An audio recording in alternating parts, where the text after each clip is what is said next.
ini lanjutan dari materi pertemuan 11 dengan judul Algoritma Divide and Conquer memecahkan masalah kompleks. Tujuan pembelajaran, konsep dasar dan prinsip kerjanya, identifikasi masalah yang cocok, implementasi contoh kasus, analisis kompleksitas waktu, dan kelebihan kekurangan. Apa itu algoritma Divide and Conquer? Algoritma Divide and Conquer adalah teknik pemecahan masalah yang membagi masalah besar menjadi submasalah kecil, menyelesaikan, menggabungkan hasilnya. Ada 3 fase yaitu divide, yang kedua conquer, yang ketiga combine. Prinsip kerjanya fase divide itu adalah pecahkan masalah besar menjadi submasalah yang lebih kecil dan serupa. Sedangkan fase conquer adalah selesaikan setiap submasalah secara individual, atau sering juga disebut dengan rekursif. Baru fase ketiga adalah combine, gabungkan solusi dari submasalah untuk mendapatkan solusi akhir. Rekursif sebagai pondasi, pada proses conquer seringkali mengandalkan rekursi, di mana setiap submasalah diselesaikan dengan menerapkan prinsip DNC, yaitu divide and conquer itu sendiri hingga mencapai kasus dasar.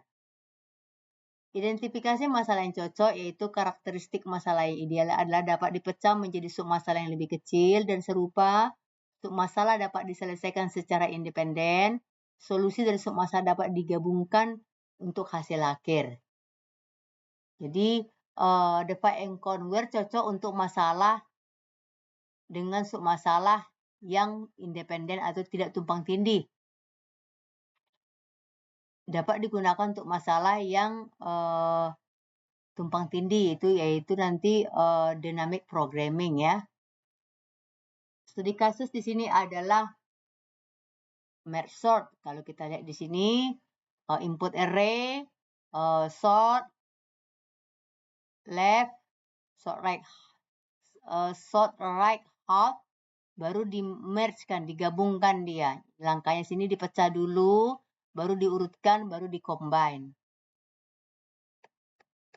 Untuk studi kasus quicksort, konsepnya adalah quicksort adalah algoritma divide and conquer yang efisien yang memilih elemen sebagai pivot lalu secara strategis mempartisi array di sekitarnya. Pilihan pivot dan dampaknya yaitu pemilihan pivot sangat krusial, dapat mempengaruhi kinerja secara signifikan. Pilihan umum meliputi elemen pertama, terakhir atau acak. Langkah-langkahnya adalah pilihan pivot elemen untuk membagi array, partisi susunan elemen sekitar pivot, rekursi terapkan quicksort pada subarray. Perbandingannya yaitu quicksort rata-rata lebih cepat bekerja in place, tidak memerlukan array tambahan seperti merge sort. Contoh kasus lain, contoh rekursi yaitu rekursi dan divide and conquer. Di sini kita lihat ada sebuah array, tinggal mengurutkan 70 dengan 30 ini. Dipisahkan, baru dibandingkan, baru diurutkan. Begitu juga dengan 50 dengan 10. Baru setelah itu digabungkan.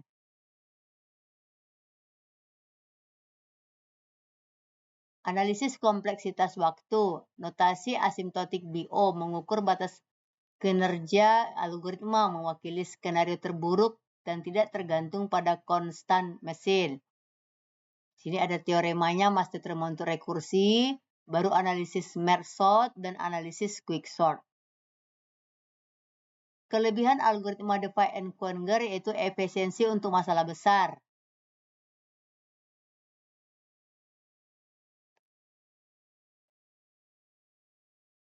Baru mempermudah perancangan algoritma, potensi paralelisasi, baru pemanfaatan cache memory.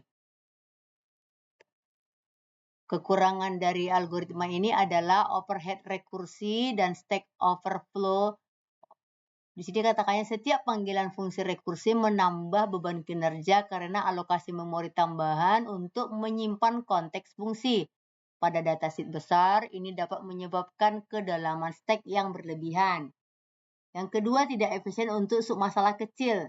Untuk masalah yang sangat kecil, overhead dari proses pembagian pemanggilan fungsi rekursi dan penggabungan solusi lebih besar dari keuntungan pemecahan masalah.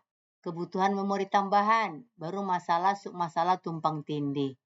Demikian video ini, semoga bermanfaat. Terima kasih.